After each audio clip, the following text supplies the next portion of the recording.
When I first started doing this last week, and as I'd been thinking about starting it to begin with, I had to decide whether or not I wanted to script everything ahead of time to make it less likely I would pause in some fashion, or whether or not just to do anything off the cuff.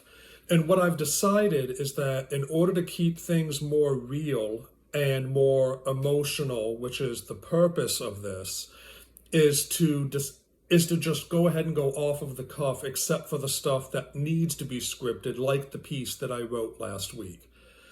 With that in mind, what I'd like to talk about today is hope. You don't think about hope a lot in the matter of infertility, because who hopes for infertility? Of course, you're hoping to be able to get pregnant. You're hoping that if for some reason you can't get pregnant, that you want to be able to maybe foster or adopt. Hope is an integral part of something like this, because without it, you wander pretty much alone and lost because you just don't know what else to do. Hope specifically can come in a lot of forms, but unfortunately can also be dashed in a lot of forms as well. I've decided that a piece that I'll do later on is about some things that you don't say to people suffering through infertility. And I'd like to give just a couple of examples here. You don't want to say things like, just relax, it's going to happen. Because in mine and my wife's case, 99.9%, it's not just going to happen. We both have health related issues, specifically in regards to being able to get pregnant, that almost guarantees us we're not going to get to have our own without very expensive medical intervention. You also probably don't want to say something like, some deity has a plan for you. Not everybody, first off, is religious. And even if they are, if they've been trying for a child long enough, they don't want to hear that there's a plan, or they want to know what the plan is. Comments like this can actually dash people's hopes because it makes them somehow feel responsible for whatever the issue is that they're not able to fix. Specifically, hope is a very good thing because as I record these, I'm recording from within what my wife and I have decided will be the child's room in our new home.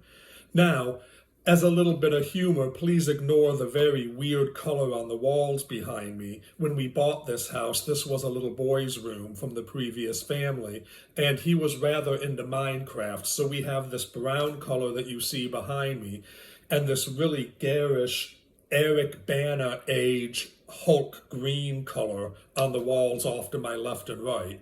They are going to be repainted, but in a manner of trying to engender more hope within myself, I've slowly been setting this room up.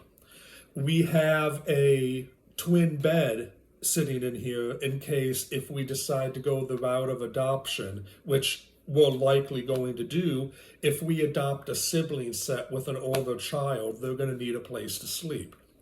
I have a crib off to my right that is currently partially put together because I came in here one night to start getting things ready and to try to completely set up the room, barring painting. And partway through, I just had to stop because everything hit me. And it just didn't seem like it was the right time to get things put together. Behind me, even, that you can't really see unless I were to move, is the changing table, which coincidentally is completely set up, even with a small beginner stock of diapers and wipes and things that we would need. All of this that my wife and I have done in an effort to try to keep hope alive. I just want to tell people, and especially the men that are suffering through infertility, because this is all coming from the point of a man that can't, in his mind, do what a man should be able to.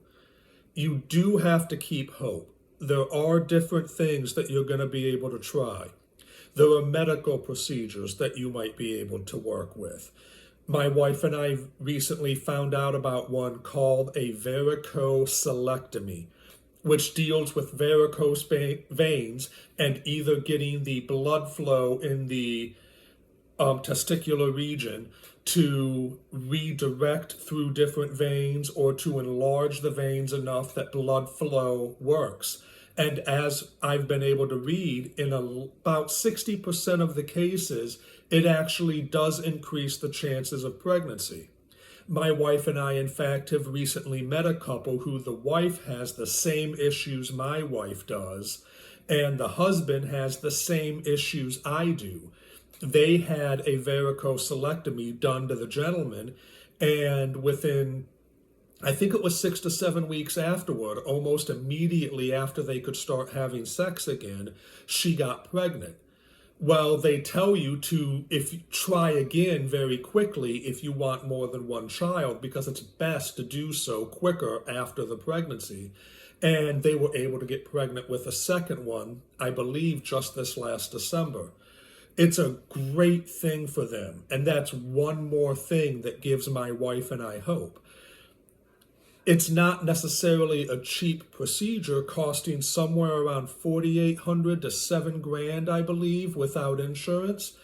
And so for my wife and I, we have to be able to decide, is this something we want to put the money into and potentially risk it not working and then take $4,800 to $7,000 away from us being able to adopt?